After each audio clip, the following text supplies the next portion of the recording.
রাজরাজেশ্বরী সিরিয়ালের আজকের পর্বে দেখা যায় রঘুরাজ বলছে আর কিছু যুক্তি কি দেওয়ার আছে। গুরুজি যে যুক্তি দিল সেই যুক্তি অনুযায়ী মহারানীর তো মুক্ত হওয়ার কথা।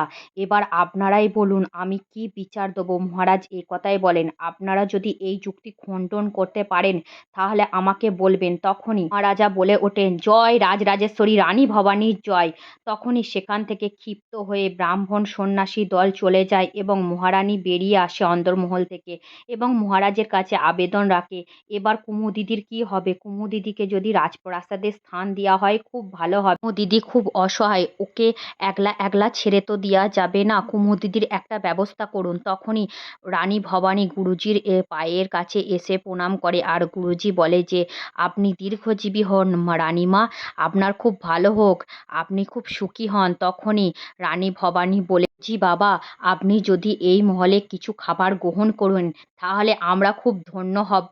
তখন গুরুজি বাবা বলে ওঠে, আমি যেখানে সেখানে খাই না মা, তুই যখন বলছিস তাহলে আমি নিশ্চয়ই মা ভবানীর একটু প্রসাদ গ্রহণ করব। তারপরে মহারানী নিজে হাতে অন্দরমহলে গিয়ে রান্না বান্না করতে জোগাড় করতে থাকে আর তখনই ইন্দু দিদি এসে খুব কান্নাকাটি করে, বলে যে তুই যে এত হঠকারিতার সিদ্ধান্ত নিস আমি তার জন্য অনেক দুশ্চিন্তা করি। আজ যদি তোর কিছু হয়ে যেত তাহলে আমার কি হতো বল দেখিনি। এই এত বড় মহলে তুই ছাড়া বোন আমার তো কেউ নেই, আমার বর কবেই মারা গেছে, আমি কবেই বিধবা হয়েছি, একমাত্র তোকে নিজের বলে ভাবি, তুই এরকম সিদ্ধান্ত আর কখনোই নিস না।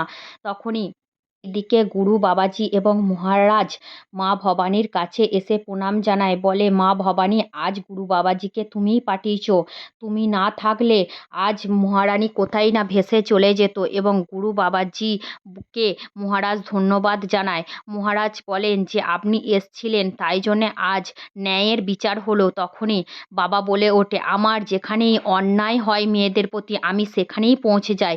তখনই ভবানী বলে, আপনি যদি মায়ের আরতি করতেন নিজে হাতে তাহলে খুব ধন্য হতাম, ইতিহাসের খাতায় লেখা থাকতো। তখন বাবা বলে, নিশ্চয়ই মা চাই তাই তোর দিয়ে বলা করালো। তারপরেই গুরু বাবাজি মা ভবানীর আরতি করতে শুরু করলো এবং মায়ের চরণে প্রণাম জানিয়ে বলে এই নাটোরের যেন আরও উন্নতি হয়। এবং রঘুরাজা বলে, এই দৃশ্য দেখে আমার খুব ভালো লাগছে, আপনি যে মায়ের পুজো করলেন এটা ইতিহাসের খাতায় লেখা থাকবে। অন্যদিকে দেখা যায় ছোট যুবরাজের বাবা তার বাড়ির লোকের কাছে বলছে একটা দত্তক পুত্র কিনা রাজা হচ্ছে। আর এই গুরু বাবাজি এসে মহারানীর তো বিচারই পাল্টে দিল, মহারানী নির্বাসনে চলে যেত, আর কি করলো যে গুরু বাবাজি এসে পুরোটাই উল্টে দিল। তখন পিসিমা বলে, হ্যাঁ ওর কপাল খুব ভালো, তাই জন্য ওই হাড়হাবাদে ভিখারি বাড়ির মেয়েটা সব সময় কিছু না কিছু করে বেঁচে যায়। ওর আজকে কারাগারে থাকার কথা, ও নাকি মহারানীর সম্মান পেয়ে বাইরে ঘুরে বেড়াচ্ছে। আমার প্রসাদকে ও বাড়ি ছাড়া করলো, ভিটে ছাড়া করলো, আর ও নিজে ভিটেতে রাজত্ব করছে, আমার আর সহ্য হয় না। তারপরে মহারানী এবং ইন্দু দিদি গুরু বাবাজিকে খেতে দেয় এবং বলে, বাবা এই অন্নটা আপনার জন্য তৈরি করা, এটা মায়ের ভোগ, আপনি এটা গ্রহণ করুন তাহলে আমি সার্থক হব। তখনই মহারাজ বলে, আপনি গ্রহণ করুন গুরু বাবা, তাহলে আমরা খুবই সার্থক হব, আমাদের জীবন ধন্য হবে। তখনই গুরু বাবা বলে, এই অন্নের স্বাদ অতুলনীয়, খুব ভালো, আমার খুব ভালো লাগলো নাটোরে এসে আপনাদের ব্যবহার পেয়ে।